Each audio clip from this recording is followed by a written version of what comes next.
9월 8일입니다. 기도하겠습니다. 함께 하시는 하나님을 찬양하고 또 함께 하시는 하나님을 의지하며 오늘을 감당하기를 원합니다.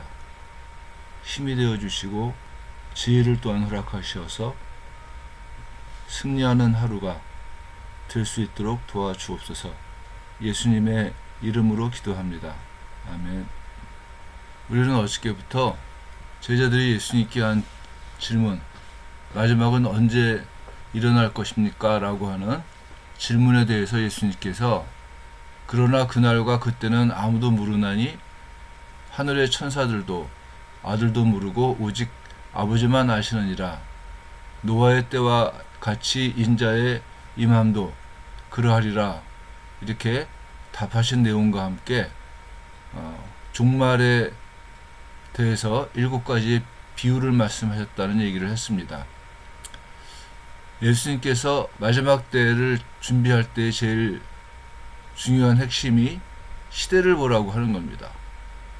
무화과 나무를 보면서 계절을 알 수 있듯이 하나님의 백성들이 어떻게 사느냐, 세상이 어떻게 하나님의 백성들을 핍박하고 또 거짓 선지자가 어떻게 나오는가를 보면서 시대를 바라보면서 마지막 때를 준비해야지만 된다고 얘기를 하신 겁니다.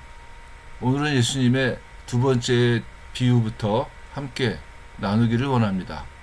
두 번째 비유는 그때 두 사람이 밭에 있음에 한 사람은 데려가고 한 사람은 버려둠을 당할 것이요, 두 여자가 맷돌질을 하고 있음에 한 사람은 데려가고 한 사람은 버려둠을 당할 것이니라. 이렇게 말씀을 하십니다. 데려간다고 하는 말 때문에 휴거라고 하는 말들을 많이 쓰는데 뭐 이렇게 썩 개인적으로 좋은 말이라고 생각을 하지는 않습니다. 마지막 때의 특징이 뭐냐,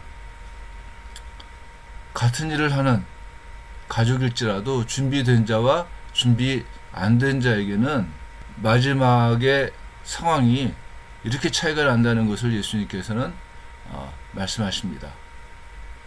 그뿐만이 아니라 종말은 언제 오느냐, 너 특별하게 이렇게 기다리고 특별한 행동을 해야지만 종말을 맞이하는 것이 아니라 일상적인 삶 가운데 온다고 얘기를 하시고 있습니다. 과거에 우리나라에서도 휴거가 된다는 얘기를 해가지고 많은 사람들이 미혹당했었습니다. 그래서 그 사람들이 말하는 휴거가 되는 날에 많은 사람들이 흰옷을 입고 춤을 추면서 이렇게 들려갈 것을 기대했지만은 아무 일도 안 일어났던 과거의 역사가 있습니다. 종말은 특별한 어떤 행동 속에서 오는 것이 아닙니다. 일상적인 삶 가운데 밭일을 하거나 맷돌질을 하거나 청소를 하거나 할 때 온다고 하는 겁니다. 예수님께서는 두 번째 비유에 대해서 결론적으로 어느 날에 너희 주가 임하는지 너희가 알지 못함이니라. 이렇게 말씀을 하십니다. 그러니까 일상적인 삶 가운데 충실하게 살 때 어느 한순간 들림을 받고 또 다른 사람은 같은 일을 하는 사람일지라도 버려둠을 당한다고 하는 겁니다.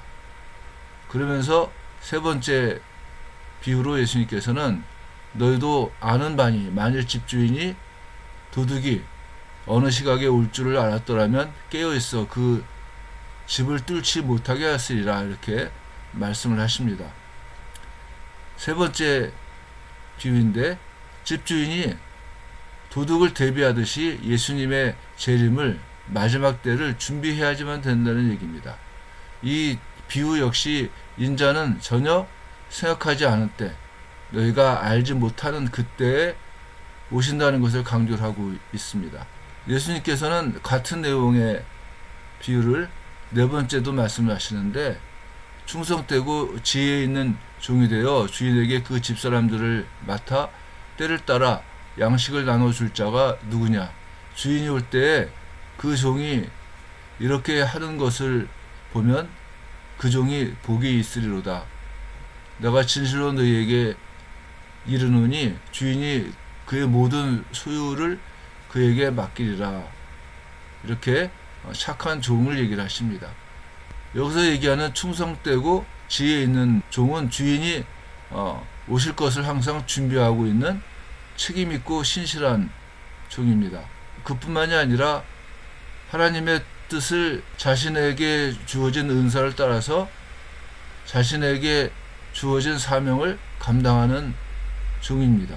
그래서 이 종은 그 집사람들을 맡아서 때를 따라 양식을 나눠주는 종입니다. 주인이 봤을 때 주인은 종이 한 착한 행실을 바라보면서 그의 모든 소유를 그에게 맡긴다, 이렇게 예수님께서는 말씀을 하십니다.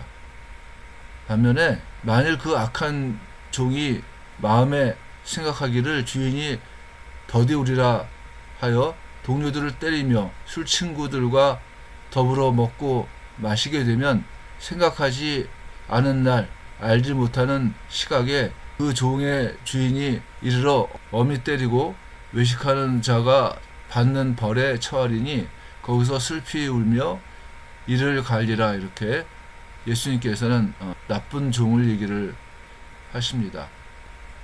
예수님의 네 번째 비유에서 나오는 종들은 아마 꽤 높은 위치에 있는 종들일 것이라고 생각을 합니다.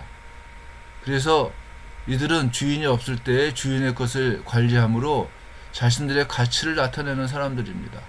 따라서 좋은 종은 주인이 오실 때를 기다리면서 주인의 오심을 대비하고 준비하는 사람입니다.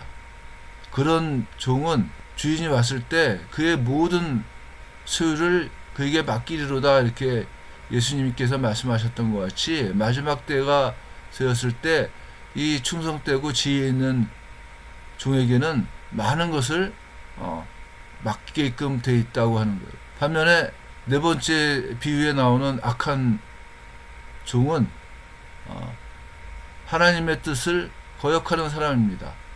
그렇기 때문에 동료들을 때리고 술 친구들과 더불어 먹고 마시면서 주인이 올 것을 생각하지 않는 사람이라고 하는 거예요. 이런 사람들의 특징입니다. 결국 이런 사람들은 자신을 위해 사는 사람들이고 자신을 통해서 이루어져야지만 되는 주인의 뜻을 외면하는 사람들이 되는 겁니다. 그리스도인의 삶은 하나님의 나라를 향한 순례의 길이다, 이렇게 말하는 사람들도 있습니다. 하나님의 백성들은 항상 본향을 향해 순례길을 가는 사람입니다. 언제 그 본향으로 들어갈지는 아무도 모릅니다. 다만 성실하게 주님을 바라보면서 순례길을 걸어가는 것이 그리스도인의 삶이고 또 그리스도인들이 이 땅에서 해야지만 되는 일 가운데 하나라고 하는 겁니다. 그래서 디오게네투스의 편지, 거기에서는 이 땅에서 충성되게 살지만 시민권은 하늘나라에 있습니다 라고 얘기를 할 수가 있는 겁니다. 오늘을 살면서 우리들의 시민권이 하나님 나라에 있음을 알고 마지막 때까지 충성할 수 있는 그런 충성들이 우리들의 삶 가운데 나타나기를 간절히 원합니다. 기도하겠습니다. 은혜로우신 하나님 아버지, 우리들이 예수님의 오심을 기다리며 오직 하나님 아버지께만 영광을 돌리는 하루하루를 감당하도록 도와주시옵소서. 예수님의 이름으로 기도합니다. 아멘.